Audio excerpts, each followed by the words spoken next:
like breaking, we are taking, this is our time. Just breathe, this won't be a hard fight. The truth cash out in the night.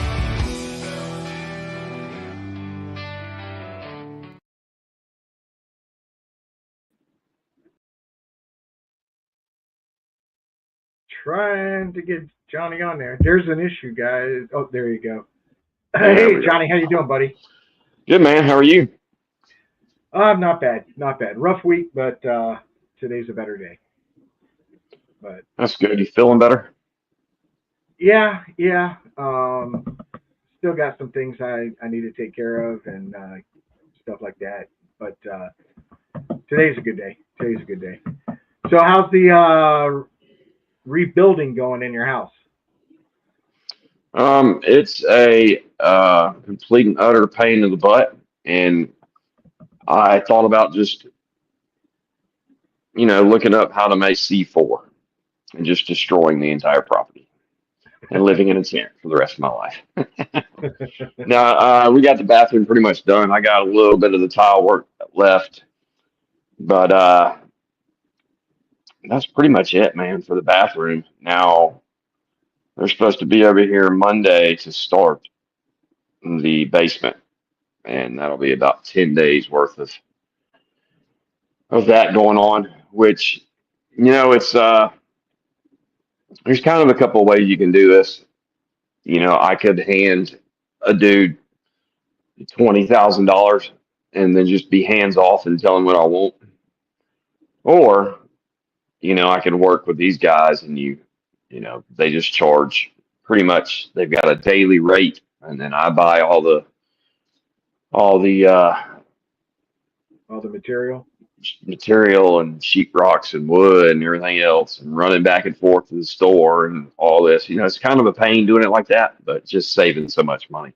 And the Yeah. I'm not exactly with materials yet. I'm not exactly sure what it's going to come out to, but we're probably looking about maybe about 10 grand after it's all said and done, maybe closer to 11. But the other quotes I had one dude stand there in front of me. He's got about a $70,000 truck. He's telling me about his son, how he's trying to get his son to take over his business. He's like, yeah, I got a business that he can just take over tomorrow and make $100,000 a year. And then his quote came back at $40,000. Jeez. I'm like, Did you say dude, you that was make. in Powell? I'm like, dude, you just told me you make 100,000 a year, and you're gonna make half of that with me right now, almost. That's not gonna work.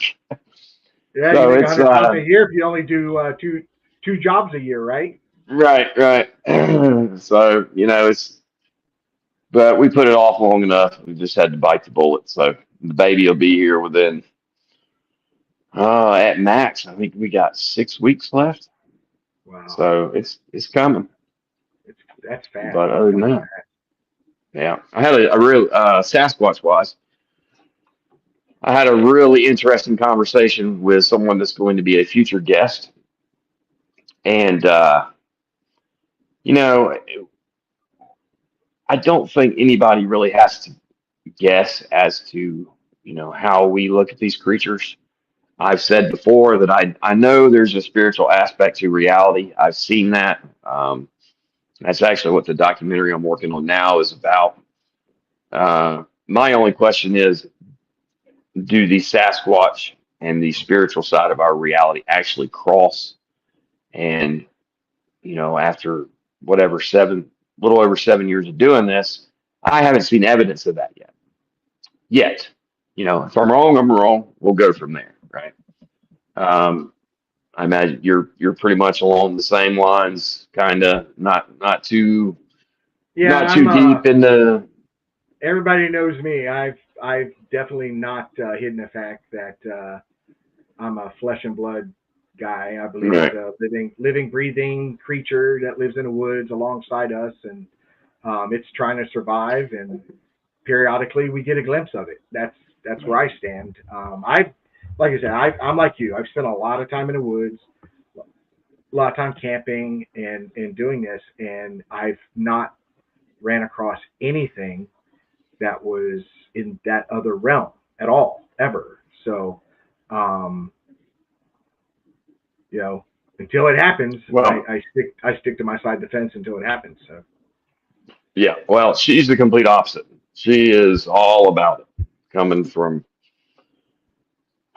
you name it, she's involved in it when it comes to spirituality and stuff. And mind speak and talked about having some very strange things. Strange. I don't want to give the stories away, but it's pretty out there. You know. But I thought, you know what? Let's bring her on. Let's test out. Let's well, I know there are let's people let's that watch the show that are interested in that other side of it. So, like you said, this will give them an opportunity, I guess, to see something that they're interested in as well. I mean, we're all interested in Bigfoot, you yeah. know. Well, my problem with the whole thing is number one, I know people who are dishonest that Yeah, went down that road. I think because they are dishonest, because what it allows you to do is it allows you to make stuff up, and it allows you to make claims that are not true, and you have no way of knowing it. But then nobody has any way of disproving it. So I think right. some people are involved in that intentionally because they could just make things up as they go. No, I'm not saying everybody's like that. I've got really good friends that, um, really believe that there's something going on with these creatures, and they're not like that at all. But there's a reason why. Until it just also seems like a shortcut to me sometimes.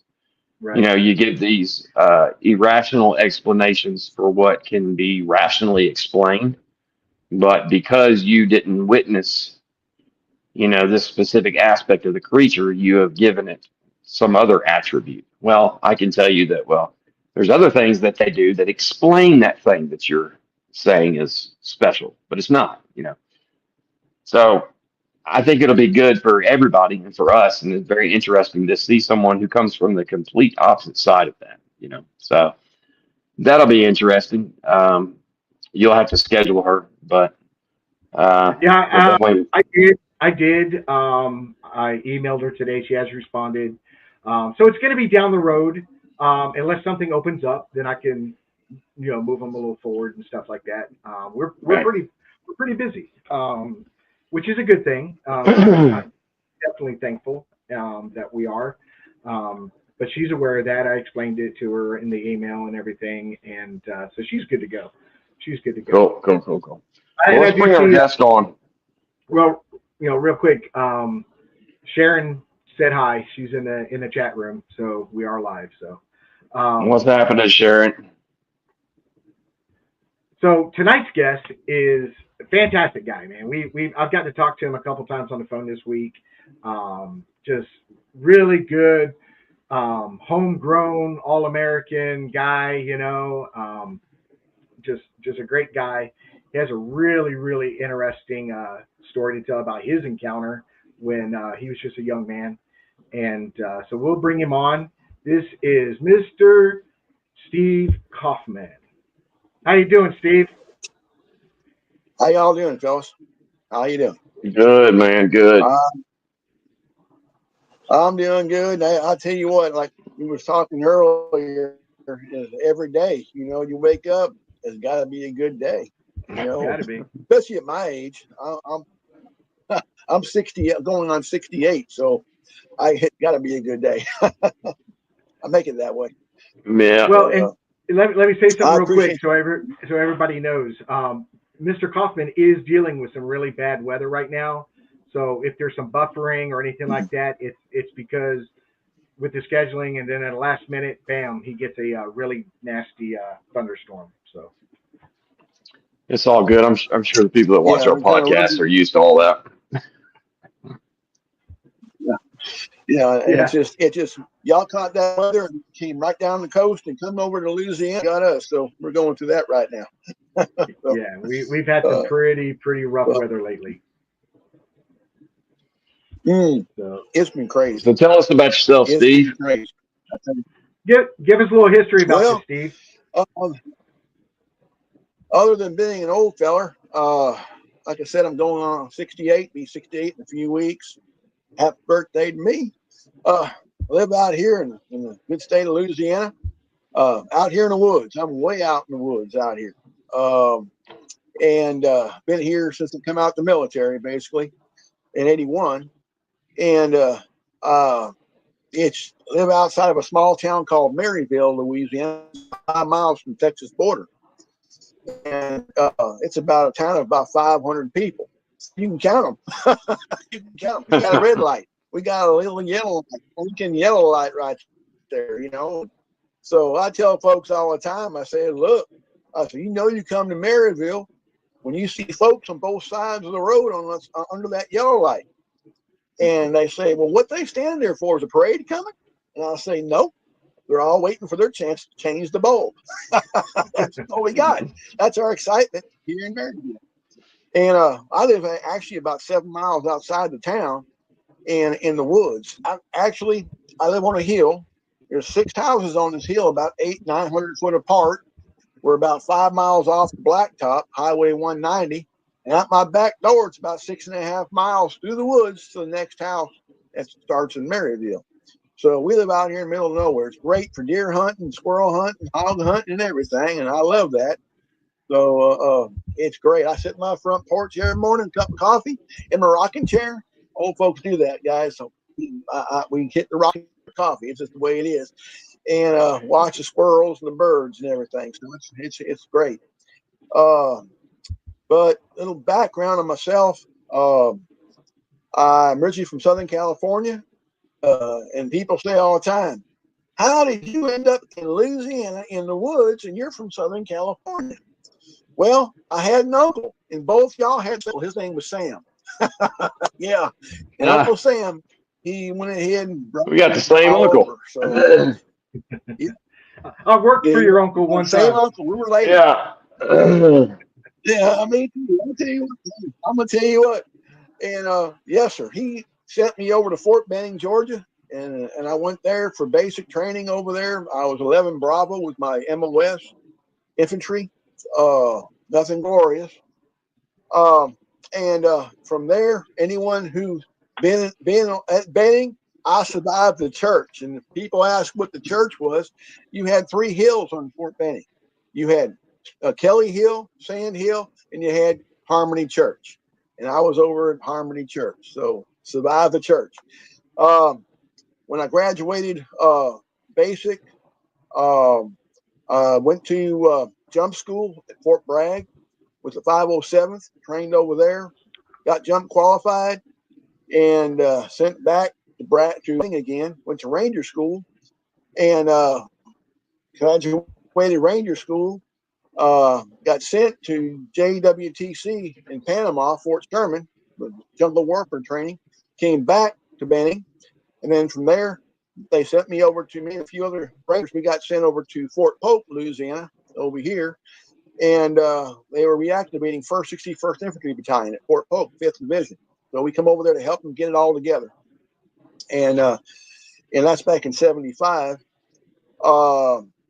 And Fort Polk, of course, it was great. I mean, out in the swamp, and the skeeters are about that long, So I say it's great. I don't want to hurt no one's feelings, but anyway, here I did stay here all these years. So what can I say, right? Uh, While I was at Fort Polk, had a friend of mine I was stationed with. He was from Arkansas. And so one weekend he said, look, come home, meet my family. Live on a farm outside of Camden. And I said, sure. Any chance to get off post, we did it. And I know if you was in the Navy, and I know come weekends, I'm sure you had beat feet someplace to try to get off post. I know in the Army, if you're on weekends, if you're on post and they need detail, guess who they call? so they get scarce, and so I went with him to Arkansas, got a chance to meet his family way out in the woods, way out in the woods. It's about 10, 12 miles outside of Camden. And it was about 250-acre farm, big, beautiful farm. And I remember it was yesterday, even though this was back in 75. I was a 19-year-old soldier. And getting over there and having the home cooking that I had from his granny, my goodness, she could cook, son. I'm talking about if she was 70 years old at the time, if I'd have married her for her cooking. My goodness. But any case, I'm sorry. Nothing. Say I it was again. just laughing. I Did we was lose you? laughing. Oh, Can, okay. That thunder coming through over here, so it's hard for me to go here sometimes. But in any case, yeah, she was a great cook, and so she had cooked that night. It was a Friday night, and this isn't the first time I went. I'm gonna jump forward here. After I met his family and everything, it was an every weekend type deal because I met his sister, and I met his sister. Me and her hit it off real quick, so I was going back every weekend, and it wasn't to see him; it was to see her, And I also got be real good friends with her daddy, and I helped him, build fence and tend to the cattle and everything else. I love that kind of thing, so it fell right into my gear. So every weekend there I was. Um, I want to back up a hair here because I'm going to try to paint the picture right here. It's real important. I know being ex-law enforcement, everything is detailed. We have to put in reports, everything is detailed. So what I try to do is detail everything and build the picture for you guys so you can see through my eyes in this story what occurred and what happened. In 75, we never heard of Bigfoot, Sasquatch. If you said Bigfoot to someone back in 75, they thought you're talking about someone who had elephantitis in their feet. You know what elephantitis is? It's a disease makes your feet grow big and everything. We didn't know what that was. And so it wasn't even talked about.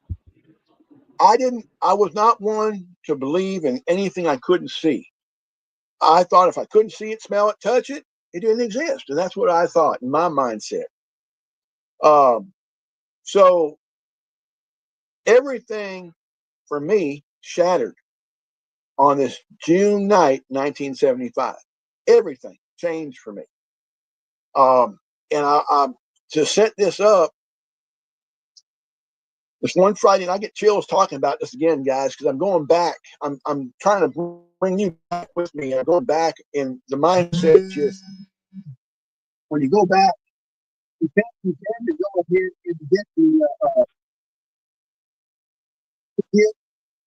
and get the uh, all the emotion back again too, if that makes sense to you. But this June night in 1975 was over there. We had supper. Granny did a great job. We all went to the den. This was an old farmhouse. It was a long hallway from a ditch.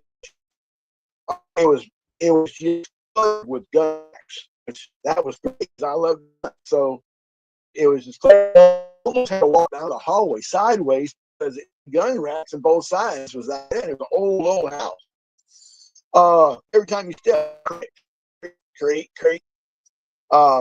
So sitting in, we were all down in the den watching TV. My granny in the kitchen washing dishes. This is about 9:30 at night.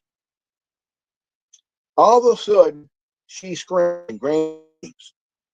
And we see about on the hallway. And I'm sorry, did you say something?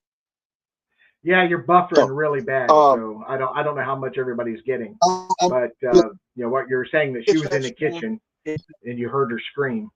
Yeah, wash. Yeah, she was in the kitchen. We were okay when she screamed. We went down the hallway to the kitchen. All right, I was the first one to the kitchen, She was right there on the floor, sitting on her hind end, pointing at the window over the sink.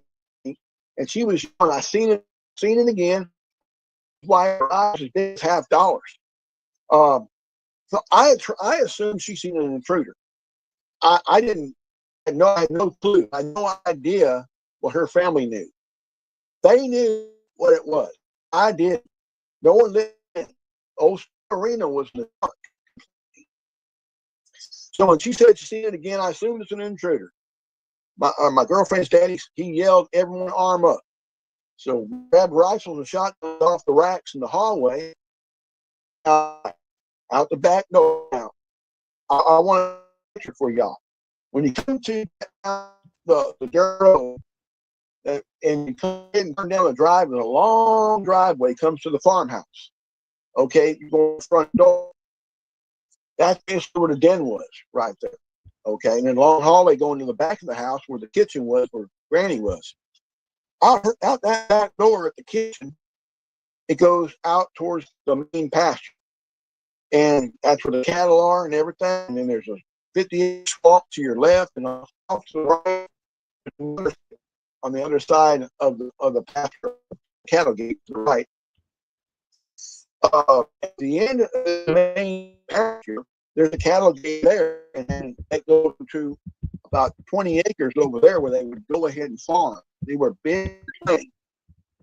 They sold their produce in Camden, so that was their living right there. So he had that separated from the cattle. He didn't want them inside there, of course. But in any case, so we come out the back door of the farmhouse towards the pasture. Her brothers went to the right, and her daddy went to the left. She stayed with her mama in the house to tend to Granny because she was pretty bad shook up. So as we come out the door, down the stairs, going towards the pasture, I noticed, because it was a bright noon. I'm talking about bright day. You get so bright like daylight, and you can get it everywhere. That's how this was. And I could see cattle plumb across the pasture. They were all hunkered up and cutting up, which is basically a sign that they're spooked. There's a predator about. Now, that could have been a coyote, a bobcat, what have you. That didn't get to me much. But what did my attention real quick was he had his three full-grown blue cheek hounds, and they was under the porch whining. I'm talking about whining, scared to death. That made the hairs back of my neck stand up, son, because what in the world is going to scare 3 full-grown hunting dogs and make them hunker on the porch? So I asked Bobby Ray, I said, hey, what are you going after, son? And Mama didn't raise no fool. I ain't the sharpest tool in the shed. I ain't the dullest neither. I can figure out now these dogs is under there scared. It ain't no intruder we're looking at. This was setting me up for the stock of life. He said, don't worry about it. Just stay close behind me. Now, I had a 12 gauge and he had a 14. We're going towards the corner post. The corner post is a dividing fence. The dividing fence divided the pasture from fixed once cattle going in there. So we went ahead and built that dividing fence, and it had a cattle panel and a bunch of barbed wire over it. So it's about 5 foot high. We got about 10 foot from that corner post, and we Hey, caught kind of a Steve. stench. Didn't know what it was. Steve, can you hear me, buddy? I think we just lost him. Let's give him a minute Yeah. to come back on. It was Yeah. really bad, but he's I in a stayed storm. off because it's buffering the entire time. Is anybody in the chat? Is it buffering for you guys the whole time? Well, I messaged, and Verac said that a little bit, but it's tolerable. But on my end, I'm not getting anything. But I No, the know only where. only way I'm able to keep up on my end is because I've already, I know his story, but that's, if everybody else says it's fine, it's fine. But we've noticed that before, where it looks like it's bad on our end, but the recording turned out good. But it's Yeah. it's Well, bad. yeah. When he came on, we were talking backstage, and he had said this really bad storm was coming in. He's back now, so I'll bring him on as soon as I see his face. All right. Can y'all hear me now? Yeah, we lost you. You were buffering really bad. I lost y'all for a minute in the storm. Yeah, it was bad. Now it's just that thunder out there is causing that a little bit. But y'all got it now. Can you see me now? Well, Anyway, where I was, where'd you lose me? you're at the side of the house. I'm sorry. You're at the side of the house talking about the pole. Okay, somehow. Okay, we went ahead and we caught that stand. We went ahead towards the corner post. Went towards the corner post, and that's when we caught a stench. Didn't know what it was. Went ahead, and all of a sudden we got something rustling up in the thicket. Okay, in that 50-acre thicket at the other side of the pasture, something went turning and burning inside there. Or I mean, like a 2,000-pound rhino. It was turning and burning, breaking limbs and everything. You know what it was? And then all of a sudden, out from that pasture, over that fence, that 5-foot dividing fence we built, comes this thing, or lack of a better word. At this is the point, guys. This is the point where everything I was taught to believe in public school existed in our world went down the commode. I questioned everything after this point. It lands in the pasture, and this is not no 100 yards or 150 foot from us. This is literally 25 foot from where we were standing. We measured, did a recon the next morning, and we measured everything. It was right there. It hunkered down, and it stood up. Now, this all happened in a matter of 20 seconds once it jumped that fence. I'm just slowing it down for y'all to go ahead and get that picture. Okay. It hunkered down, and it stood up. When it stood up, it was flank of us. It wasn't facing towards us. It was flank of us, facing towards our right. So we can see its profile really well, body and everything. It stood up. It looked like it took forever to stand up. This thing had to have been every bit of 8 or 9 foot tall. It had to be. I'm 6 foot, and this thing at least 2 or 3 feet taller than I was. Had to weigh probably 700-800 pounds. I'm getting very massive, very, very powerful looking. Had long arms, big, huge hands, and they were down around his knees. Very big head. It came to almost I don't know what to it was more almost like, I guess, or like it had a man's profile. Did not have a bear snout. So I'm trying to think. My mind's processing as a bear. There was no bear I've ever seen. I've seen many bears. I've seen grizzlies, black bears, and every kind of bear. I've never seen a bear like this. It stood straight up, which a bear can do. A bear can stand straight up. But a bear does not have big hands. A bear does not have a man's profile. A bear has a snout. It did not have a snout. It's a man's profile, and it had huge, massive, broad shoulders. A bear's got sloped shoulders. So the differentials of a bear to this thing, no comparison. Well, then it broke and ran. And when it ran away from us. It bolted from us, going towards the side cattle gate across the pasture. Not towards the cattle, but towards the pasture, the cattle gate across the pasture. And when it ran like a man. Arm swing and everything. Never fell to all fours, only on 2 feet across that pasture. That's 100 yards, son. It ran like a man. Now, I knew it was a bear then because a bear can walk like a man, but it can't run like a man. A bear's got to fall to all fours. His legs won't allow it to run on 2 feet. It's on 2 feet all the way across, standing upright, running. Then it did something we didn't expect. It crashed to the cattle gate, which may not sound like a whole lot. It was a whole lot because we built that cattle gate. It was made out of 2x6 oak. You know how powerful and strong oak is. Very strong, powerful hardwood. And it splintered those boards. We did a recon. Next morning, we went ahead and checked that out. Didn't realize the damage until the next morning, but we heard it crash to the gate. Either that, it let out a roar. And It started like a panther. How it sounds like a woman screaming. You ever heard a panther scream?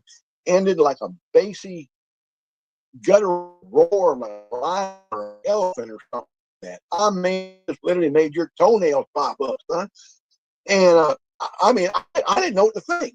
My mind trying to process this whole thing, this whole event, and it's trying to put bear in this, which is a square peg in a round hole, and it ain't fitting. So I can't figure out what I just seen. Well, about that time, here come our brothers around the other side of the house running. Did you all hear that? I said, here, we've seen it. You all seen it? Yeah. Well, I mean, adrenaline, son, is pumping. It's running. And all of us. Bobby Ray, he's about ready to fall out, and he don't know what to do. And he's turning in circles and everything. And he said, what do I do? How do I take my family from this thing? And I said, man, hold up, hold up, hold up. What in the world we just see? What was that? I wasn't prepared for that. I don't think I was going after an intruder. What was that? He said, I don't know. It comes around here every once in a while. Well, that made sense to me when he said that, because when he came in the kitchen, when she screamed, you remember back, she said, I've seen it again. Well, evidently, it added up. It come around before. So now I'm really, oh, man. So we sat down. We tried to calm down. He was ready to cry. I mean, it was emotional. Well, so at that point, once we calmed down, I got her oldest brother was 6'4", got him to stand under the kitchen window. So I want to get scale here. I want to scale here. I'm trying to keep my head. I mean, look, I was trained United States Army School in Georgia, a lot of things. Not that though. I wasn't trained to handle something like that yet. So I missed that training school. Anyway, so I had her oldest brother, 6'4", stand up under the kitchen window. The house was on pylons because they wasn't too far from a river. And I had him stretch his arm up high as he could, finger stretch. So I figured about close to 7 foot, fingertip. And he could barely touch the bottom rim of that kitchen window. That's a scale. And put in perspective, this thing had to be $8 looking at that window. We're really going to be crushing here. Fine. We decided to go in the house, take Granny, see how she's doing. Bobby Ray's a mess. I already know that. And he couldn't. We got inside the house, sat down. There was no sleep at night. Hot stayed hot. You hear me? No one slept. It was just too emotional. I said, look, you seen that thing in the window, right? She says, yes, I have, a few times. I said, we didn't see his face straight on. We saw it in a profile. It was fine of us. We saw his body. We knew it's a creature. And all it was, you saw its face real good in that window. How it looked, what it looked like. And she said it was a huge man's face, but it was no man. It had hair around his head, but not on his face. His face was more of a grayish looking, rough looking skin. It had a big nose and had big mouth, human teeth. They were not fangs or something like that. They were literally human teeth, square like ours. And it had glowing eyes. And that kind of threw me off. And he had big head, glowing eyes. And looked at me. I got this head as red as Bobby's tail lights on his car. I threw me right there. But I know what we've seen outside, so I didn't doubt her for 1 second. I just couldn't grasp red eyes. I never heard that before at the time. So until later, I a little bit of that, and I'll share that here in a second. So the next morning, I said no one slept that night. Next morning, we decided that David go ahead. Ooh, I think we lost him there. He'll come back on, guys. Like I said, he's dealing with a really bad thunderstorm in his area, and he's in Louisiana. So, but yeah, it tends to get better when he comes back in. I apologize, guys. He couldn't help it. It's just one of those things that happens. But what he was describing is the girl that was at the house when she saw the thing in the kitchen. That's what he's describing. That it had red eyes. That was the key thing. Went ahead and this storm just got. I lost y'all again for a minute. But what was the last thing I heard? It's hard to say because you were What was the buffering last so thing I bad. But you were talking about her. Okay, and what she seen? I asked her I'm getting what a you lot saw. of feedback right now. Okay, I'm getting a lot of feedback right now. Oh, okay. You're gonna have to go out Can and you come hear me back a little in. better now? You're gonna have to go out and come back in. Well, let me do. Let's see. How do I do that? Just Let's see. Okay. Just So now, I won't did be you able hear to the part talk about because I was telling you? I won't be able to talk to this. Can you hear me any better now? Or that storm just causing No. havoc over here. What it's doing? No. Yeah. Hey, Can you guys, hear me now? we may Any better? we're gonna have to call it, fellas. Any This better? is too much. We're gonna have to call it. This is too much. Okay. we're getting a yeah, lot of I feedback. keep losing. We're getting a lot of feedback. A lot of feedback. Okay. Okay. Yeah, it's not like your the fault. storm- But we're gonna. It's not your fault. We're gonna. If you could exit If you out can exit and come back in, out, like come back you in, did, like you did. Okay. Let me try that real fast. See what happens. Let me see. How do I? Is there an exit button or? Let's see. Huh.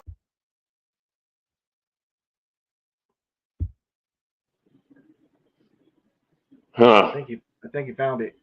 It's definitely on his end Yeah. because you heard it when you spoke. You heard it. Oh, dude, it was horrible. Yeah, if he, it's probably not going to get any better. I think we're gonna have to reschedule, man. This is just too much. It's too Yeah, it's a bad. lot. You can't follow it at all. But I mean, he's having a storm. It is what it is. Technology can only do so much. So give it another shot, and then if not, we'll just reschedule. Yeah, I agree. Because this is he's got a good story, and hopefully he'll be willing to come back and All right, here retell he it. is. We'll have to listen to it and see how much actually got on there. But Yeah, let's bring him on. Let's see if it sounds better. Okay. Here I am right here, fellas. I backed out, came back in again. So. Yeah, let me talk and see if I get any feedback. Nope. How about you, it John? looks like Can you hear me? yeah, it looks Can you like hear me the now? feedback part's gone. Yeah, it looks like the feedback's Okay. gone. Okay, good deal. I'm gonna hold my phone here. Maybe that'll help a little bit too, fellas. Instead of let's sitting it down. Okay, so let me back up to where we came in the house. Granny was describing that face in the window. All right. So when I asked her to describe the thing ahead, and she said it almost filled up the whole window. It was like a giant man's face, but it wasn't no man. She said it had more of a grayish type of skin, rough looking skin. It had a big nose. It had a big mouth, human teeth, not fangs, human teeth, but it had big red glowing eyes. And she said those glowing eyes, red glowing eyes, were as red as Bobby Ray's taillights on his truck. And that was just hard for me to swallow, but I didn't doubt her. I know we seen out there, so I didn't doubt her at all. I was trying to process that. Again, this is back in '75. This is before computers and cell phones, and before satellite, before cable TV, or all that stuff. So there wasn't a whole lot to relate things to. My goodness, their TV inside the den only had 3 channels. But in any case, so the next morning we did a recon. Went back to the point of origin where it jumped the fence the first time, that first 5-foot fence. And we found the tracks right there. There was no hair on that barbed wire on that 5-foot fence that it jumped. No hair. It cleared that 5-foot fence. That was amazing. Followed the tracks, crossed the pasture. I could put almost heel to toe in one track. Not quite. My toes would go over, but it was almost heel to toe in one track. 17, 18 inches, easy. Then the stride is about 5.5 foot. So that was a pretty good, whatever it was. Followed all the way to the cattle gate. When it went to the cattle gate, it shredded that cattle gate. Those 2x6 oak boards were shredded. Shredded. I'm talking about like a tractor went through it with a front end loader. I mean, full throttle. Barbed wire was ripped. I never seen that before. We did find some hair inside the barbed wire, but again, back in '75, before cell phones, before computers, all that kind of thing, no one ever thought about keeping anything like that. Hindsight's 2020. I wish I would have kept it all, but anyway. Then at about 20 foot to the right was the corner post, and corner post was a cut down telephone pole. It was sunk about 6 foot deep. Didn't break it. It laid it over. It laid it over. That's some incredible force. So when it went to that cattle gate, it just pulled that and laid it over. Well, then we went down. 20 to the side of the gate was a squeeze chute. The squeeze chute, those who don't know, squeeze chute, we ran the cattle through, go ahead and clip their horns back and such like that. And you squeeze them down. It bent all them bars and warped them. That was an amazing force right there to do that. And then after that, it went into a thicket over there, and on into a thicket. There was sawtooth briars, and we didn't pursue it any further than that.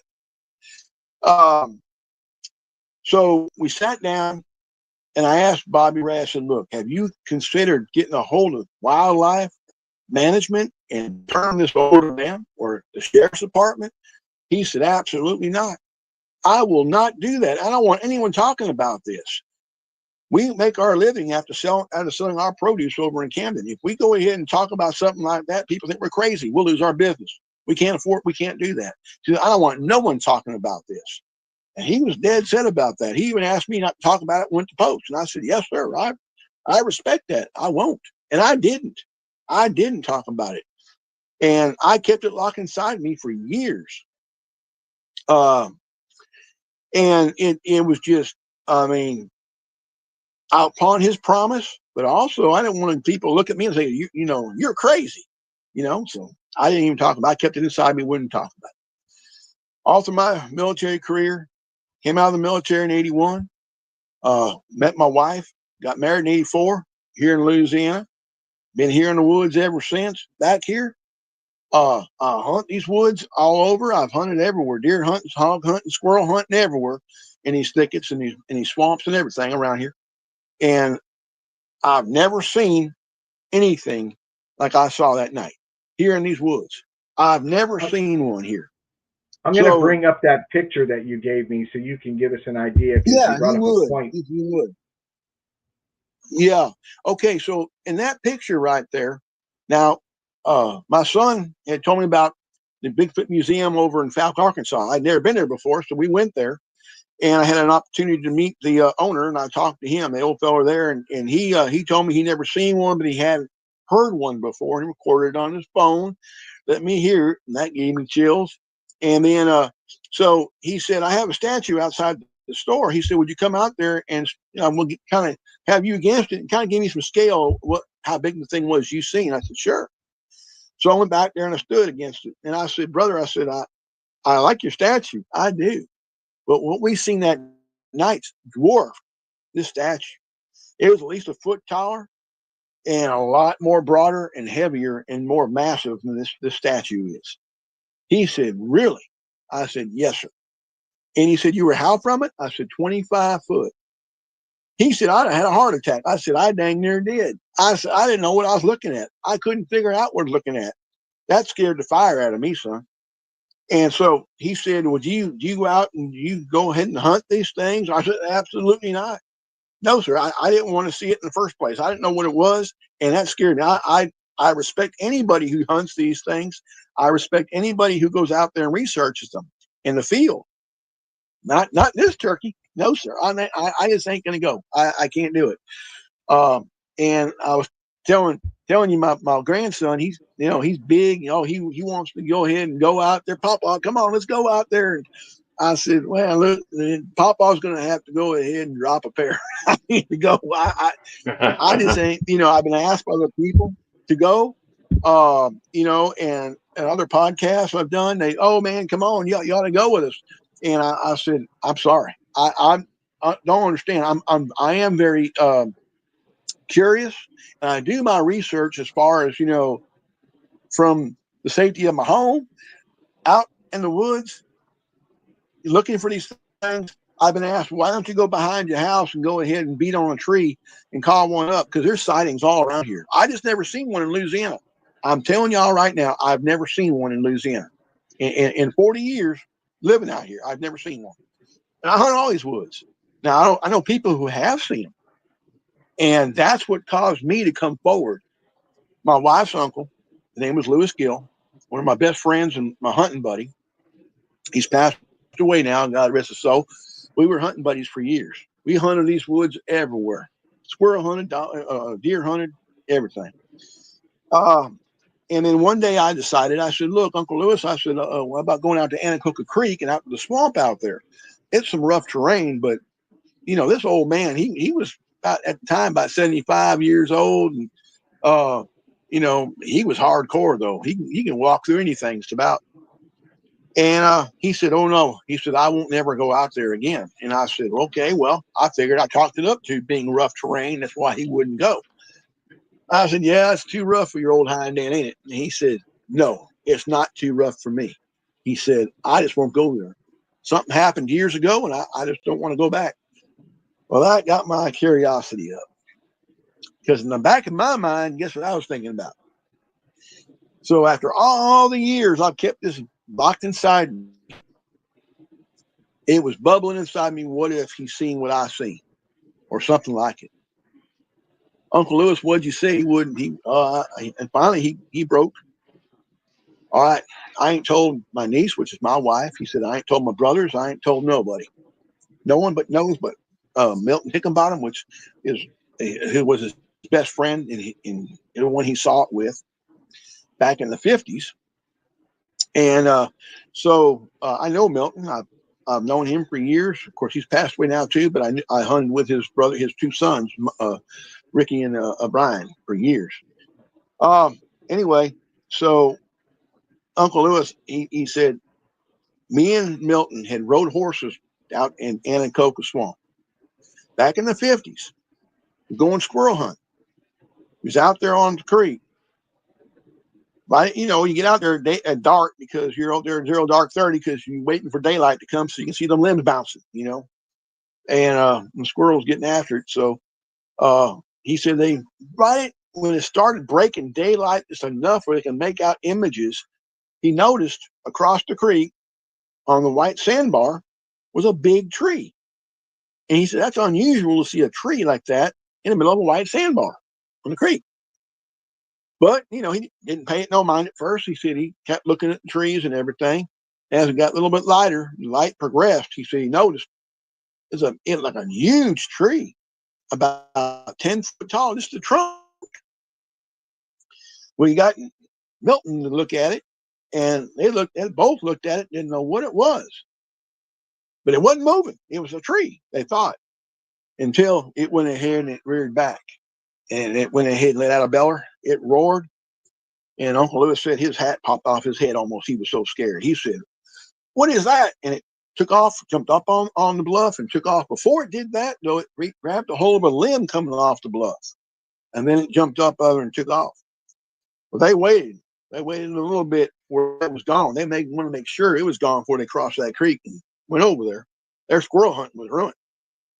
They went across that creek after it was long gone, and they found that limb that it grabbed was about 12 foot in the air coming off that bluff. He said it had to have been 10 foot tall, at least. It was covered in hair and stood up on that bluff and took off. He said that was it. They got back on them horses and they took off and they never went back there again, neither one of them. So he said, now you think I'm crazy. You think this old man is crazy? You never going to hunt me no more? You're going to tell your wife that her uncle is out of his mind. And I said, Uncle Lewis, I said, hush it up, son. Hush it up. Because I know you ain't crazy, son. I promise you ain't crazy. And to settle his heart down, I told him my encounter, what happened in Arkansas years before. That old man wanted to cry. He had tears in his eyes. He looked at me, he said, I reckon I ain't crazy. I said, no, sir, you're not crazy, I promise. So that showed me too. Now all of a sudden, what I've seen in Arkansas wasn't a lone wolf. Now I'm seeing there's other people seeing these things. Well, that's when I decided, and I said, man, I have to come out with my story first time in many, many years. It was like a therapy for me. So then throughout, I started talking to other folks that told me their encounters. I was amazed at the people that I knew, I mean here, that were seeing these creatures, but never told me anything. They were afraid of saying because people might think they're crazy. And I kept it inside me for so many years. Uh, tell me about his encounter he had over Dam. That's about 20 miles from here, and off the Sabine. And so then I ended up going on a podcast, Sasquatch Theory, and sharing my podcast with him. And so after that, I did the podcast, and that was it. You know, I didn't go back on it, check or anything else. And so he called a hold of me, and he says, "Hey, when's the last time you checked your on the podcast?" And I said, "Man, it's been, I don't know, about 4 or 5 months since I did it, so I ain't checked it since." And I said, "I'm sorry." He said, "No, no." He said, "I want you to go ahead and check on it." He said, "You're not going to believe how many views it's got." And I thought, well, I mean, 100 or 200, right? Something like that, I figured. So I went on there to check, and at the time it had 275,000 views. I said, what? And the messages, my goodness. So I started going ahead and going on there and answering a lot of the messages and everything that people left me. So many of them were telling me, "Thank you so much for sharing this and how you kept it in for all those years. I've had encounters."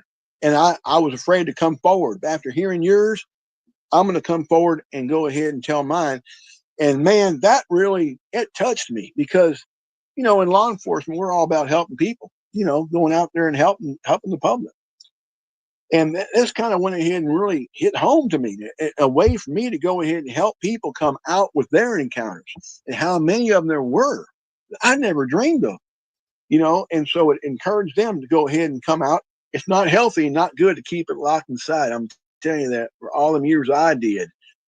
Um, it was just a therapy. Best thing I can tell you, it would come out with this. So I did a few other Well, podcasts, and it was just the mission we're that I'm on. definitely thankful that you I'm sorry, decided go to ahead. do that. I said we're thankful that you did decide to do that and come out with it and stuff like that because people like us get the opportunity to hear that story and like you said, other people were listening and some of them Well, had similar experiences. that's my mission right now, is to encourage others, not just in law enforcement backgrounds or military, any walk of life, anybody who's had an encounter. Don't hold it inside. Come out, because I'm telling you, it's just, you want to, but you can't because you're afraid of getting laughed at or whatever. And for a person like myself, 5 seconds before I had this encounter in Arkansas, I didn't believe these things existed. I didn't believe it. I did not believe. And if someone said, "I've seen this," I looked at him and said, "Son, you're on drugs. You're a crackhead. You're drunk." Because I did not believe anything like that can exist in this world.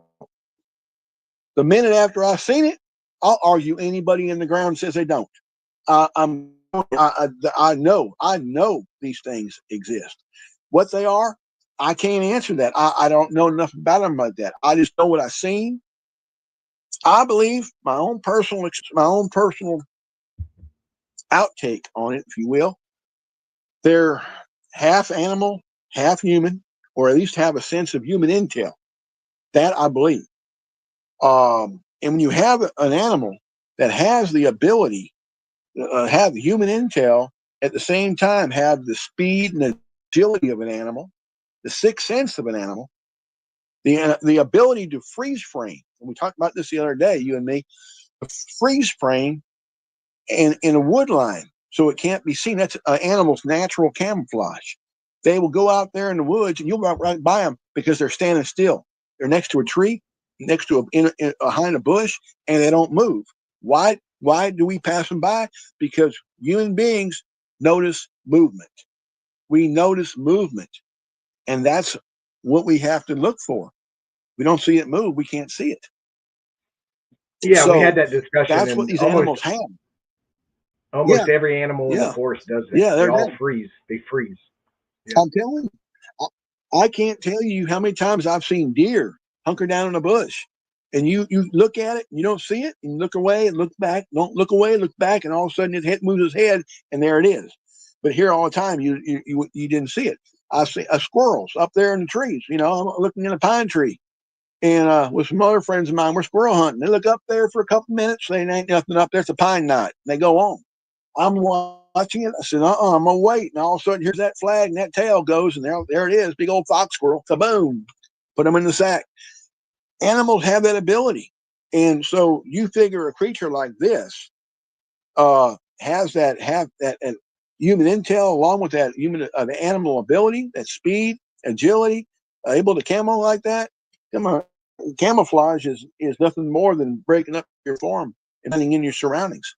That's what it is. And that's what these things do. And I believe that people who don't believe in them go around to the woods. These things see them.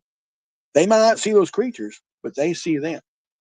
And so that's their advantage. I believe they know what a trail cam is. I believe that. I just believe that. They know what a trail cam is. They avoid them. They know how to avoid them. They smell. They can sense there's humans about. So they can go ahead and keep away. I mean, it's there. Now, I want to tell you all this, too. I mentioned about the red eyes. And uh, when Granny said that this thing had red eyes as red as tail lights in the truck, I didn't quite understand that because I didn't. I just couldn't grasp that. I didn't doubt her. I just couldn't grasp it. But here a few years ago, my wife and me were watching TV one night, and we're watching Discovery Channel, and they had deep sea exploration. They had one of the mini subs go down, and it went down there about 10, 12,000 foot in the darkness. And they're showing animal life, fish, sea life down there that deep. And they showed these weird looking fish. Then they come up, the mini sub come up on these fish, long fish, like almost like a barracuda, but it was almost clear. But then it had red beams come out of its eyes. So as the sub got in front of it, it showed their eyes were glowing red. I'm talking about like tail lights on a truck in that darkness. And the commentator, he said these fish had developed over the millennia, they developed the ability to see, in the darkness. This is their IR, so to speak, infrared, where they can go ahead and see food, find shelter, what have you. And he said, if sea-based creatures can develop this, what's to say land-based creatures can't? Which right there rung the bell in my head. What Granny said, it had red eyes. Maybe, just maybe, then red eyes are from on these creatures are same reason. They can see to see in the dark. Their IR to see in the dark, and that kind of thing. I don't know. I'm just guessing. But putting one and one together, it makes sense. Yeah. Well, I think a lot of animals have that I am. ability, because there's many times Mhm. legally, went out looking for deer at nighttime, and they're Yeah. still grazing. Deer are still grazing at night, so they see just fine. Oh They're yeah. Sure. walking and running and That's right. playing, and even Yeah. the does are jumping around Sure. playing at nighttime. So Right. all the animals have adapted to night vision because it's that's what protects them. You know what I mean? If they can't see at Right. night, then they're easy prey. Well, sure. Exactly. And you're absolutely right. And so it's just amazing. I know. Uh, with what are these creatures? I don't know. We can call them Bigfoot, we can call them Sasquatch, we can call them whatever. I've heard people tell me, well, they're animal, just another animal that's not documented yet or whatever, which is very possible because we're always discovering animals all the time that aren't documented. You know, um, And so it's happening. They found some fish out in, what is it, in a pond under a cliff in Death Valley, California, that were supposed to have been extinct over 20 million years, and they're alive and well in this pond. So, they're finding these creatures all the time, and either new species or mythological or thought to be extinct. And so, what I talked about the other day is our technology is very in infant stage. It's an infant stage because just 120 years ago, we were using the same mode of transportation they were last 20,000 years, horseback. So it wasn't until the last 120 years our technology started going ahead and getting to a point where we can start just breaking the ice right there, and we still ain't there yet. But it's just now, and here's my take on why we're seeing there's so many sightings on these creatures. All the clear cutting that's happening across the country. All the woodworkers are out there clearing. They're clearing the land. They're going ahead and clearing it. And of course, 100 years ago, it would take them a year to clear 20 acres by hand. Now, with all the machinery and technology they have now, to go out there and clear cut, they clear out 1,000 acres in 2 weeks. I mean, it's just over with. So that's a massive right there. And so all the clear cutting going on across the country, I believe it's deleting their habitat. And that's why there's being a lot more sightings going on. That's my own take. I could be 100% wrong on this, my own take. But No, I agree. I think with humans, we're constantly encroaching into these areas.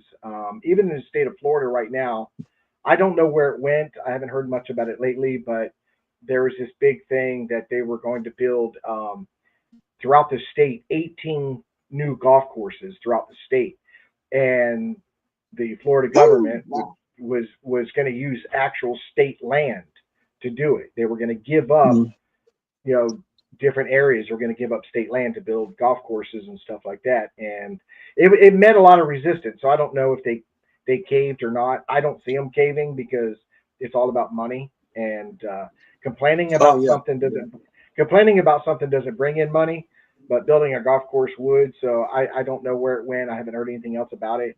But yeah, we're encroaching on the forests and swamps and different areas. It's happening to Johnny. It's happening to Johnny soon. Yeah, we're looking at that. That's probably about to happen around my property. We have there's already an industrial property that's maybe 500 yards uh, through the woods back behind my house, but they're going to expand, and it's going to be an operation that runs 24 hours a day. And wow. I'm hoping it's far enough or close enough to the road. So basically, if you're looking at my house, I'm hoping it's going to be way up to the right and up towards another road that you can't see from my house. But I have a feeling Right. it's probably going to mess with the activity. Oh, yeah. Yeah. Matter of fact, we went ahead. Of course, everything's leased up now around here. Everything's leased up. We used to have open land, and then here, years ago, they started leasing everything. So, um, we was on the lease. I was on the lease over here, on the other side of the house, which is about 1,000 acres. And they went out there a couple of years ago and clear cut all that. I mean, plumb clear cut it. And then, of course, all through, they have clear cut all over the state of Louisiana. They have clear cut.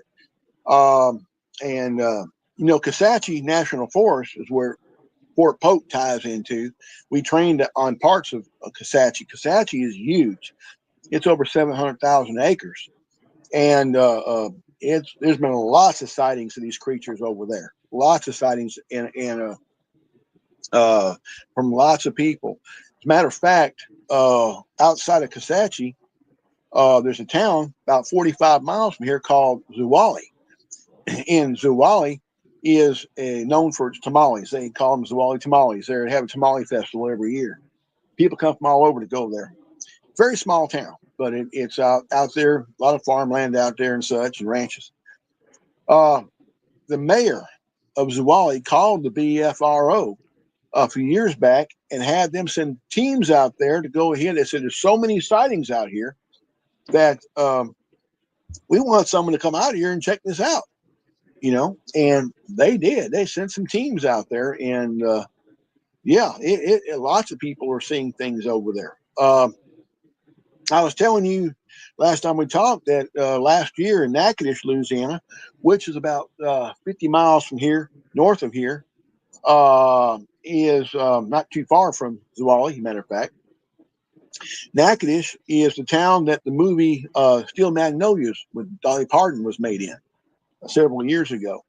And they had their first Bigfoot festival over there in Natchitoches, and I went to it. And I took my grandson and my granddaughter and my wife over there, and they didn't expect but a few hundred people. There was thousands had come through there, and I mean, it was just, we waited outside in line forever to get inside there. The line was around the whole structure, and just listening to different people's encounters and talking to different people. I mean, it was amazing, and it just, even talked to a few preachers who'd seen these things, and so just enlightening. And they're going to have another one, matter of fact, in September. They're going to have one. So taking my grandson to it, and so it's really something. I mean, I'd like to go. I guess I like to, in a way, go on a expedition, so to speak, or a Bigfoot hunt. I just don't know. I like I told you last time we talked, I don't know if it's because of the fact I was 19 years old and it was so close to, I was only 25 foot from it, and how big this thing was, that it rattled my cage. And that's probably why I don't want to go see another one. But I was asked this. On one of the podcasts I did, they asked me, "Well, you go hunting out in the woods out there in Louisiana all the time?" I said, "Yes, sir. Every year I'm out there hunting, deer hunting, squirrel hunting, hog hunting." Do you ever think about, when you go out in the woods, what if you see one again? And I said, every time I go out my back door in these woods, it's on my mind. It's on my mind. And I hope I don't see one. I've never heard about one really being violent. I've heard about one hurting some dogs, but I don't know. I mean, I just don't know. I mean, what you got a 12 gauge or something like how we had that night? I had a 12 gauge, he had a 410. What's that going to do against something 800 pounds and 8 foot tall? I mean, it's gonna be like shooting a hog with number 6 squirrel shot. It's not going to do a thing. Make him mad and come after you. So now I didn't fire a shot. Bobby Ray didn't fire a shot. None of us did. Neither one of us did. It ran away from us. If it tried to attack us, trust me, I would have loaded like Rambo. I've been loading and firing, son. But and running at the same time. But I don't. It never. Oh, when I did ask them this at night. We were talking after we saw it. Has it ever destroyed anything? He said no. It looked on the window of Granny several times. Curious, maybe you're cooking, whatever. It was curious, but it never attacked. It never tried to attack anybody. Never tried to break in the house. Never tried to hurt anybody. The only damage ever done was that night that we saw it, and it went through the cattle gate. That was the only damage it ever did. Yeah, I tell people that all the time, and especially those that say they're violent and blah blah blah. But if you look at all the reports, and I sit down on different sites that have Bigfoot reports, and I read them and I go through them, and I would easily say 95% or better are passive. It was a happenstance sighting. The creature went one way and they went another. after they saw each other. Um, Usually it's from a distance. Very rare that it's been actually violent.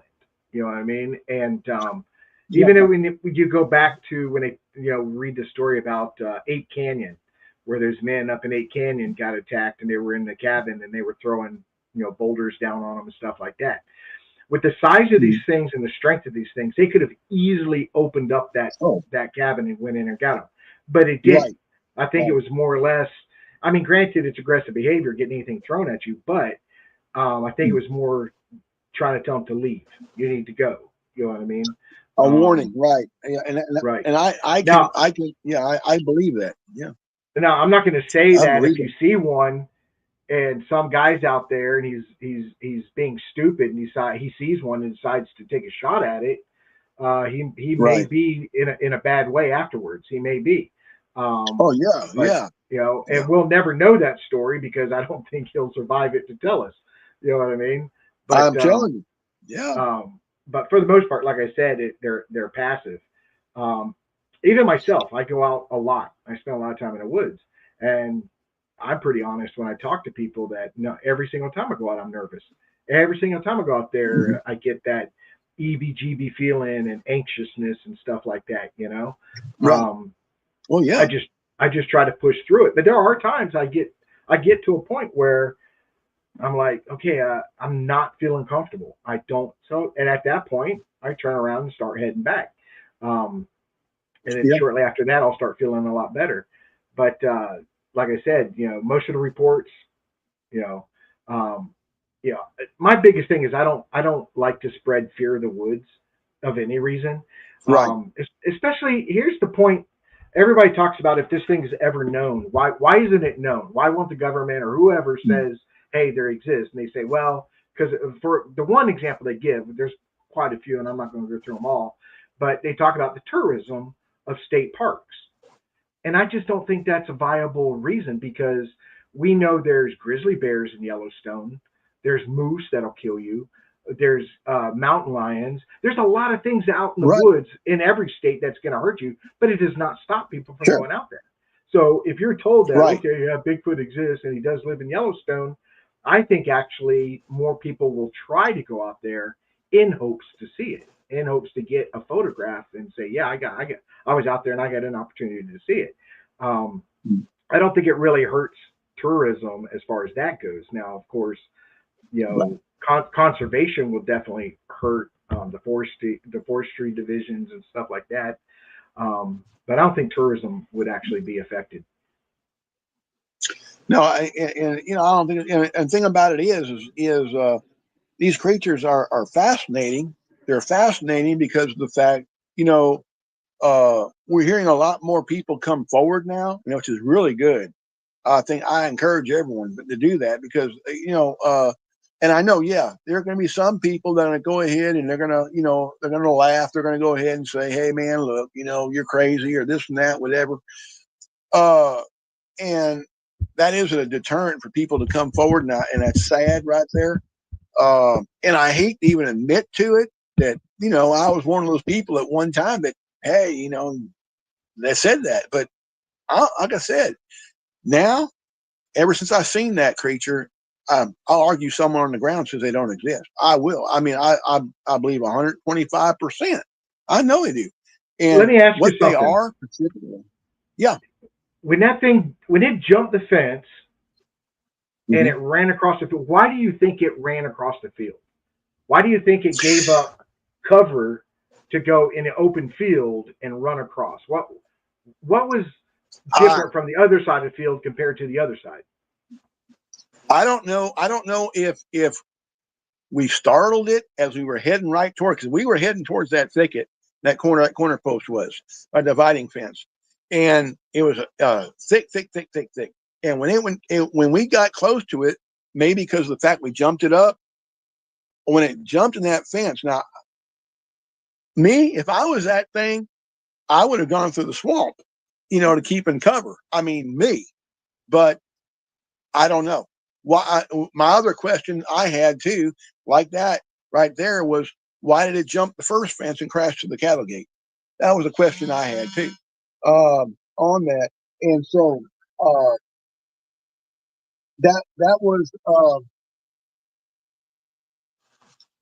that was the $1 million question for me there too. That I was wondering. I don't know. I don't know how these things think or what they.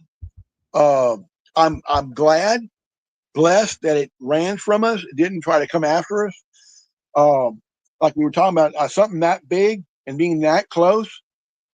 If it was aggressive, it would have come after us. It didn't, and so why? I don't know. I wish I had the answer to that question. I don't know.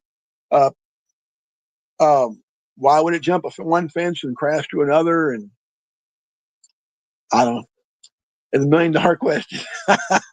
Yeah, I'm just saying. I mean, No, I mean, I I wish I I knew I I how these things think. I kind of had a similar I mean, situation like that on our mm, the day that we had our sightings. The second one, we're sitting out in the middle of this pipeline. It's 30 minutes before dark, and at the very end of this pipeline clearing is a ditch. That's how deep you think that ditch is, Richard? About 8 feet down, the one that goes across it's pretty the deep. creek. Yeah, yeah, it's So pretty if deep. this thing runs out in front of us, about 100 yards in front of us on all fours, it hits the other wood wow. line and turns from us and then runs towards that creek, right?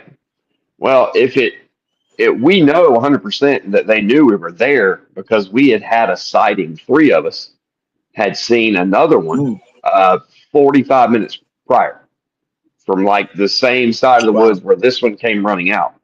So it made no sense at all that people tend to think that they're intentionally super elusive and stay away from humans at all costs. I don't think that's what's going on because, like in Mm, your example, and then what we had happen to us, that thing could have waited an hour and it could have crossed 100 yards behind us when it was dark, or it could have got down in that mhm. ditch and we never would have known. But it intentionally did what it did, and it sounds like that. It kind of sounded like it was showing its butt when it jumped that one fence and then destroyed the bigger one. I mean, that's kind of like, Yeah, hey man, this yeah. is what you're dealing. This is what you're dealing with, fellas. You and your little guns. I'm I'm telling going to you, show you what's up. it worked. Uh, It I worked can because we imagine. didn't pursue it. It- yeah, it worked. We didn't pursue it. And the thing about it was, yeah, I mean, because I've been asked, well, if it, what if, why didn't you shoot it? Mama didn't raise no fool, son. I ain't gonna Mm-mm. sit there 25 foot from something that big with a little bitty old pop gun like I had.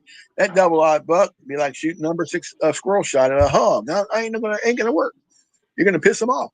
So no, that's it. And I'm glad that he ran from us because I figured he was as scared of us as we was of him. I don't know, but when he roared, uh, right after he crashed to the gate, he roared. Now, I don't know if it's because the gate startled him or it's because of the fact that barbed wire might have cut him or something. I don't know.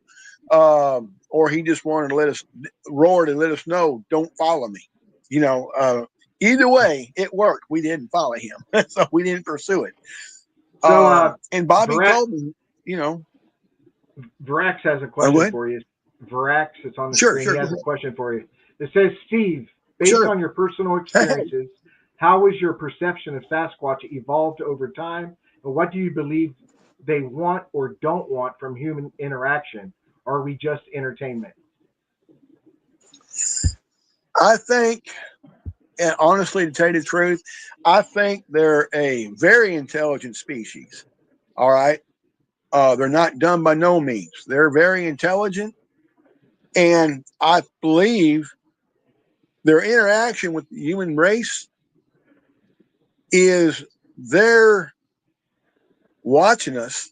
I believe they're watching us. They're watching us develop and seeing where we're going. Okay, what we're going to do because human race, we are a very violent species. I mean, flat out, we're violent. We like to destroy things we don't understand. We want to kill things we don't understand. These creatures aren't like that, evidently. They're more of a calm-minded, and they want to. I feel they want to interact with human beings, but we got to remember how humans are. I'm not big into UFOs and such, but it's almost common sense why they don't want to come down here. We blow them out of the sky without knowing what they are. So, yeah, I believe that these beings are studying us. They're watching us. And here's the thing: there's a lot of us don't believe they exist. All of them know we exist. Yeah. They see us all the time. I believe that. I So, think if they've been yeah. around longer than we have, I think that they're probably Yeah. kicking themselves in the Yeah. butts, saying we could have taken these humans out when we had a chance and we didn't, and we turned around and spread like roaches. Yeah. You know what I mean? Yeah. Well, really, that's true. I mean, and it's so I appreciate them. Like I said, I haven't got my my backbone yet to go ahead and go out in the woods researching them. I'm probably going to get to that point pretty soon. My grandson's really pushing me on it, Well, and all. I got Steve, some other let fellers me that interrupt. Let want me me to interrupt go. you for a second, Steve. I 100% believe that if Sure. anybody can do it, you can do it. I mean, you were 25 feet away from one that was massive, and I can tell you right now, odds of that happening again are slim to none. So anything beyond that, dude, I don't think you'll have a problem, especially being prior, police department, prior infantry. You know what you're doing. You have experience in the woods. I Yeah. personally, I mean, yeah. Yeah. you got my vote for It's Steve starting some research. I second that vote. So now you're stuck, and uh, now your grandson's a we're third vote. So breaking up a little you bit got to here, I do it think, Yeah. now. but yeah, he's pushing on Papa here, and I'm about, like I said, we're going to go to that Bigfoot festival in Natchitoches in September, and I'd like to go to the one in Arkansas. I'd like to, but I can't get away to go to that one. And then there's one in Fouke, I heard, and I might try next April to go to it. They've been having it over there, but I know as far as is. Yeah, I mean, I just don't want to see one that close again. If I saw one 100 foot away or something like that, hey, I can handle that. It's just like I say. I guess that's the only time I've seen one was in '75 on that farm. I've never seen one ever since. Now, I had that encounter I told you about.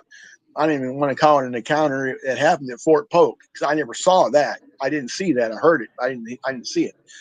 But as far as seeing one up close again, no, I don't want to do that. I really don't. Far away, yeah, and I guess that would be pretty cool. I guess the way that one rattled me when it was so close, and being 19 years old, I didn't, and not believing these things existed. Now, if it had been, like I say, 100 yards away, I could have accepted it. Oh, well, it's way over there, but now it's right here in my face. What do I do? And um, I Well, almost felt I helpless challenge you. in a I sense. challenge you, Steve. Here's my challenge. All right. I want you to take your grandson out in the woods. All right, and I want y'all to look for evidence, not Bigfoot, but look for his evidence. And if you find a print, you cast that print so your grandson has a memory of you and him out there that he'll have for a long time. That's very good advice, and I appreciate that. I didn't think about that, but that is a very good thing for me to leave him. I think that is. I appreciate that. I do. I'm going to go ahead and do that. Look for the evidence anyway, and not maybe not so much as try to find one, but I want to. Yeah, if I can do that, that'd be great. And like I said, we're surrounded by the areas here where the possibilities are there, and so And I then appreciate that. I definitely.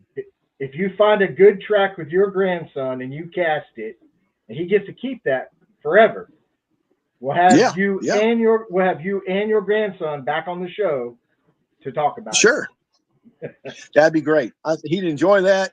And so that's something that, we sit on the front porch all the time, and, we talk about things, and of course, uh, my wife now here was it last year? Last year during deer season, my stand's about 250 yards behind the house down here in the woods. And so we're the last house on the hill. And my wife, she heard something in the back behind the house going whoop, whoop, whoop. We don't have anything that does that around here. And I heard it on my stand. Now, what was it? Don't know. Was it a Bigfoot? I'm not saying it was. It might have been something else. We didn't see it. I don't know. But it made her think, what's a Bigfoot sound like? So it kind of, and I know they do whoop. So that's, but I'm not saying it was. I'm not going to, even go there on that. But, yeah, that's something I like what you just said about that. That's a good thing for me to leave him. And I think that's, memories last forever. And I'm telling you, and those kind of things. Yeah. So I'm That's just what I'm saying, on. You Steve. done talked me into it. All You talked right. me into So it. when you get that when you and your grandson get that casting, y'all gonna come back on the show. We have to be your first show. We'll do it. Since it's my We'll do it. challenge. We will. I promise you that. We'll do that. I'll take you up on that challenge. I'm going to do that. Well, he's going to be happy. He's going to be happy on that one. Yeah, yeah. I got a challenge, grandson. Oh, But I guarantee you yeah. right now. I guarantee you right now, Johnny's got a baby on the way, and that baby will be born with knowledge of Bigfoot. There is no doubt about it. That's So. great. Yeah, I That's got great. my Congratulations. daughter. Congratulations on that. Thank you very Yeah. much. Thank you. Looking forward to it. It's not too much longer. I have my other two kids. My oldest daughter, she's 15, has zero interest in the topic, and then my son, he's pretty interested, but not. The last time I took him out, a bunch of us went to our main research area, and we were also hog hunting at night. And there was a couple of armadillos that when we were walking up to the woods, they kind of took off, and he done good all the way up into that point. When those armadillos took off and came toward us, that was it. He was done. He was like That was it. he toughed it out the whole time, but he's kind of like, Dad, I think I'm done. I'm like, okay, it's fine. I get it. I understand because it's a big deal when you think about it. I mean, especially for kids, uh, you're actually roaming around in the woods at night looking for a monster. You're looking for things that these things have every opportunity. They outclass us by every metric there is, just like you were talking about before. And it's a pretty big Yeah. deal to be running around at night. But kind of like Richard was talking about before, I personally, I've never had a reason to feel like they were going to hurt me. And I think if they wanted to, there's nothing stopping them. It's like you're talking about you standing there with that Right. shotgun. It Yeah. it tickles me watching these other researchers out there with their 308s or 30-06 or whatever. I just don't think you get it. Number one, you're not gonna have the opportunity 99.9% of the time when you're in the woods to even draw your weapon. If these things want to take Right. you out, that's it. And Right. you just don't have anything big enough to do it. Grant, if it's one of the bigger ones.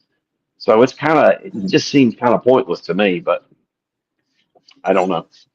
Well, it's that, but the speed these things run at too. You think something that big can't run that fast? They can run. I'm talking about. He Yes, they went across can. that 100 yards fast like nothing. So yeah, I mean, it's. Now I've heard people tell me that they're from other planets. I don't know. I mean, I don't know enough about them to make a statement either way. I don't know. I've had people tell me, well, they're demons and because they have red eyes. And to me, my point on that is this. I'm not going to be so quick as to go ahead and call one of God's creations evil without knowing for sure. I don't know what he is. I don't know why. I don't believe they're evil. I don't believe that. I think No, they're I don't think there is. just a flesh and blood creature.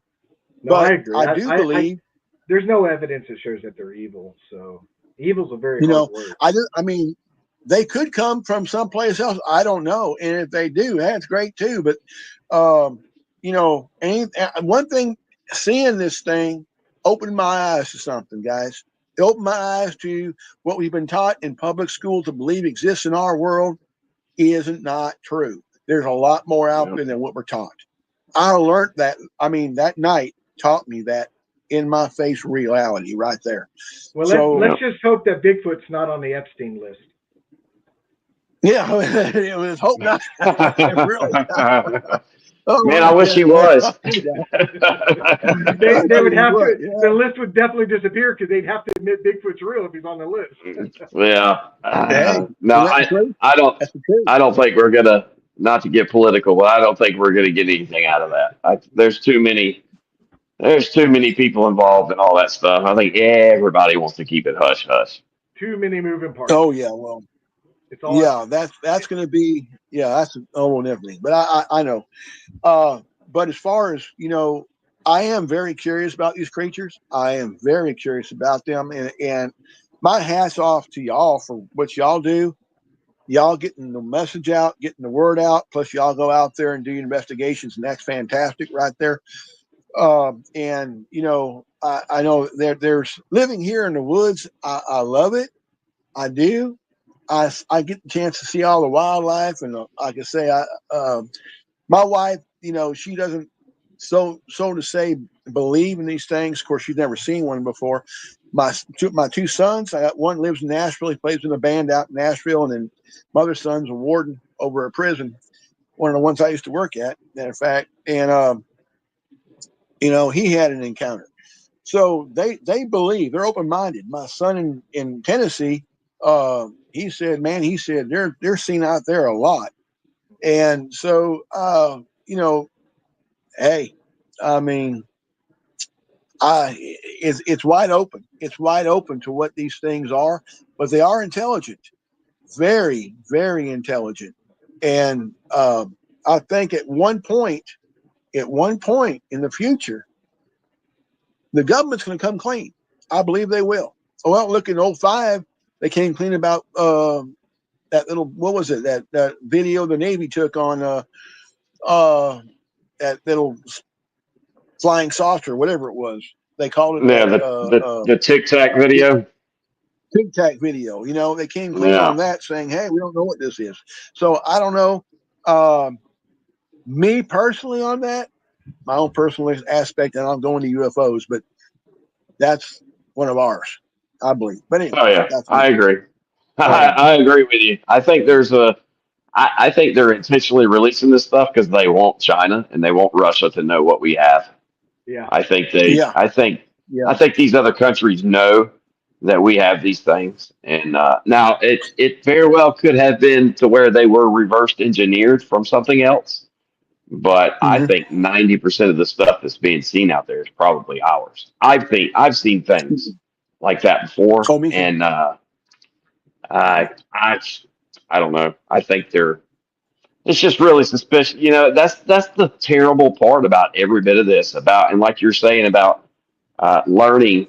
Once you saw that thing, you realize that everything they told you in school was wrong. That they're you know it's like you're that's the thing that got me into doing this and talking about it and researching and interviewing people and everything else is because I knew other people like partner Captain Joe. You know, he freaking lost uh, his leg in combat, and Mm-hmm. he comes back home and then has an experience. And for years, he said he was too embarrassed to talk about it.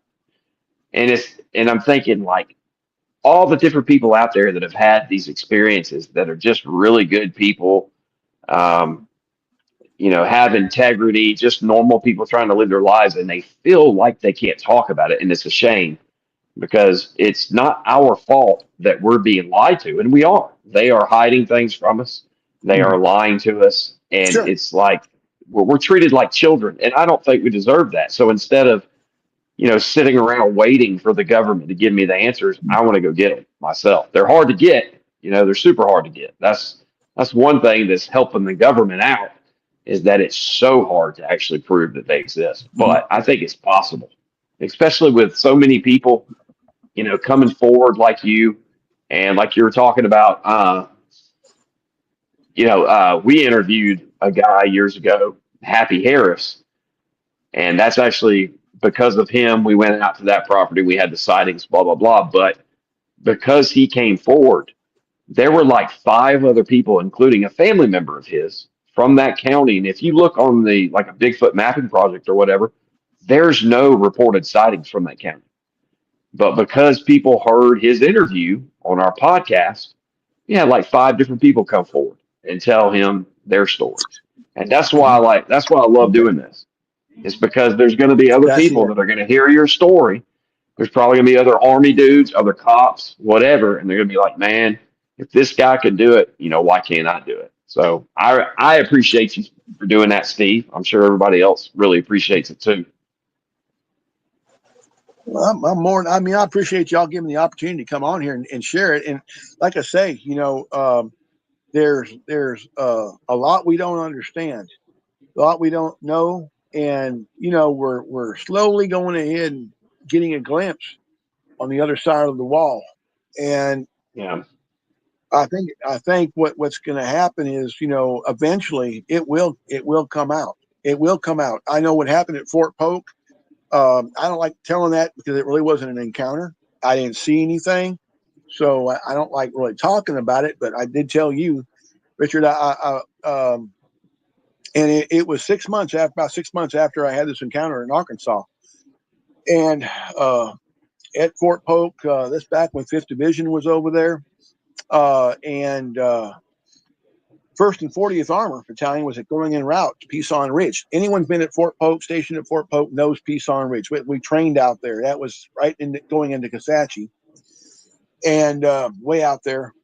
Like I said, there's been a lot of sightings out there. The whole battalion seen something cross the road, dirt road out there. The whole battalion did. APCs, howitzers, M16A1 tanks, the whole 9 yards. They all saw it. Even the BC, the battalion commander, saw it. He radioed back to the or to the division commander at the time was General Haldane, and he shut down Fort Polk and for a week, and then all battalions were deployed out there to the backwoods of Fort Polk, throughout Peason and everywhere to go ahead and see what's going on, find this thing, whatever it was. They reported it to be close to 10 foot tall, which almost correlates with what my Uncle Lewis had told us about what he's seen in Anacoca, which isn't but 30 miles from Fort Polk. So I'm just throwing that in the mix. He's seen in the 50s. But in any case, so when we all went out, they deployed everybody. I mean, 1st 61st Infantry Battalion went out there, 3rd and 76th Artillery, 1st and 40th Armor, 5th Signal Battalion, all the maintenance battalions, all those battalions deployed out there. And you're talking about close to 5,000 troops scattered out throughout, going through Peason Ridge and into Kisatchie in the back parts of Fort Polk. And Fort Polk's a huge installation. This parts of Fort Polk have been used for training since the Korean War. And we were going through there, and we broke off into teams. And we heard a crash through the woods. When we went to investigate, we found a deuce and a half. It was on its side, and it was crushed. Now, we didn't see the creature. We just heard that noise. And so we did hear later on, because we had to take pictures of it and report it back and everything else and turn everything in, our findings. But we did hear through the GI grapevine, okay, but was it true or not? What we heard, but that it was captured and they had other troops had seen it. Now, was it? I don't know. I can't verify that, and I won't say. I'm just telling you what I heard through the GI grapevine. And so that instance happened there. Uh, there was instances at Fort Drum that happened there. There was instances. I mean, there's other military posts that have seen, had instances where they might have been captured. I don't know. There's no verification on that. I'm just saying what I've heard through the GI grapevine on that. And both you guys were GIs, so you understand what I'm talking about. It may or may not be true. So, but So that was, of course, shortly after that incident happened there, I PCS'd overseas. And so, you know, that was it. And I don't like to call it an encounter because I didn't see anything, you know. Right. So, but I just heard, but I heard something, but I didn't see it. And we do have bears here in Louisiana, but they're like, 4 or 5 foot standing on 2 feet. I mean, that's not very big. And I sure isn't going to do something like that to a deuce and a half. But so there, and I mean, my brother-in-law, another one that came forward and told me of his encounter. And he owns a construction company. He travels all over the United States building malls and hospitals and everything. Big business guy. And we were sitting on my mother-in-law's front porch one day, just after I came out with my encounter. And this guy here, I didn't think, well, he's probably one of the most straightforward fellers you ever meet in your life. And he just all of a sudden, he said, Steve, I'm going to tell you something. I ain't never told no one, but I'm going to tell you. We got along really close. We were really good friends. And he said he was over at Old River Dam, which is that's down 389. It's about 20 miles from here. Goes in, it ties to the Sabine River. It's a big swamp, goes into it. Deep, bad swamp. I'm talking about you get lost in that, you ain't coming out. And he said they were out there, him and this old boy was out there setting traps years ago, and they was out there in his boat, and they was going, there's 2 ways to go in that dam is got 2 different rivers. You can take 2 creeks. You can take to it. And they went to the one on the left, which is really thick, and they went down it good ways about 2 in the morning. About 2 in the morning, checking on traps. And they had one-eyed dogs, them lights on their head. And old man was on the motor, and then Giles was up front of the boat. And they were looking, and he said he'd come across and he seen up there on a hill, he saw something standing there. He said it was covered in hair, it was standing like a man, and it had big glowing green eyes. And he said it roared and it took off and it ran like a man. When he saw that old man on the motor saw that, it was an outboard. He said that old man got so scared, he hit that outboard motor. He hit that throttle, son. He said, Giles said he had to hang on to the sides of the boat. All he saw was stars. He said that man turned that boat around and he was going back to the bank, son. And he was running over stumps and everything got in his way. He didn't give a dang. He was getting out of there. You hear me? Giles said he hung on for dear life, son, until that thing come over there like a movie. He kept on going. It went off on the landing, kept on the dirt, and kept on going until it stopped. They got out of that boat, and Giles was freaking to load it. And that old man said, leave that boat there, son. Get in that truck. They got in the truck. They hightailed it. He said that boat trailer was going like this and everything. He said he didn't care, and he wasn't going back there no more. He wasn't going to go back to find out what happened, what that was. And Giles said, man, I don't know what that was. But it wasn't anything I ever seen in my life. And, so the sightings that are coming out from people that are coming forward with this, hey, they're seeing a lot down South Louisiana, a lot down there. Well, if you get a chance, people, when you get a chance and you see these people and you talk to these people, if they want to be on the show, let them know. Say, hey, I know somebody, and we'd love to talk to them. Oh, sure. Story. You know what I mean? Just like you, we just have them on. There's a lot of stories. Yeah, and I'd be more than happy to. Yeah, just let them Sure. know. You got it. Sure. You got our information. You got my phone number. Keep my phone number. Just keep it in your phone, and I will. Yeah, I will. And you have my permission to pass it on. So if somebody has an encounter and they want to talk to you about it, or wants to talk to us about it, we'd be more than happy to talk to them. But it's getting kind of late now. We're getting close to 8 o'clock here. Okay, I'll let you. I don't want to tie you guys up. I appreciate you having me on. I do, and thank you so much. And again, like I said, I just hope this gets out to people who can go ahead and encourage them. You had an encounter, come out with it. Don't hold it in like I did all them years. I mean, come out. People need to hear this, and I'm telling you right now, the therapy it'll do for you to get it off your chest is unbelievable. So Well, we appreciate Thank you it, very Steve. much. Yeah, we're gonna after we get this up, we are going to check and make sure that the storm didn't mess up the first part of this. And if you don't mind, if it did, Okay, we may have to have you back on and do it all over again, which is fine with me. sure. I That's can no listen problem. to it again, Not a problem at all. but More I than think happy. your story I'm is too sorry. good. I know when you told me the other day, Go but ahead. uh, I know when you told me the other day that, yeah, when you told me the other day that you had that storms over there in Florida coming this way, I knew it was going to hit us before long, and sure enough, Yeah. there it went.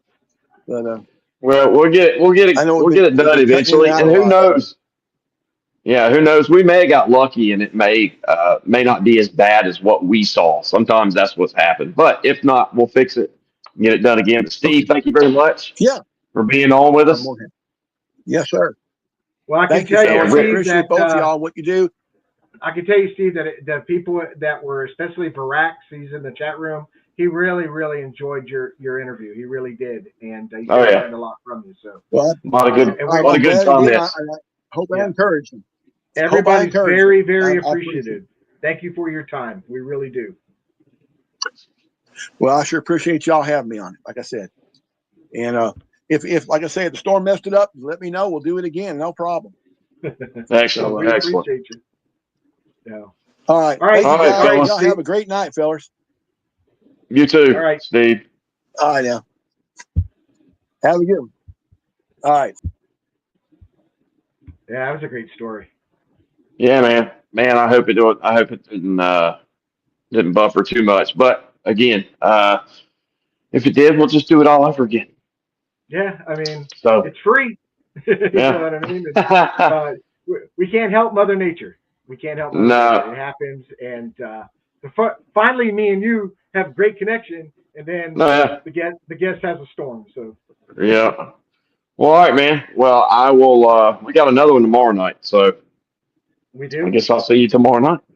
We don't have one tomorrow night. Oh, we don't have one tomorrow night. No, this was our weekend off. Oh, well then never mind. I won't see you tomorrow then. No, but everybody, we have Steve Coles coming on. He is the next guest. He was somebody that had to reschedule. I am really looking forward to talking to Steve Coles. Um, yeah, I would encourage anybody to show up for that show. It's going to be a lot of fun. I'm telling Cool. you, Excellent, a lot man. of fun. All right, everybody. Y'all have a good evening, and we'll talk to you next week. All right, guys, take care.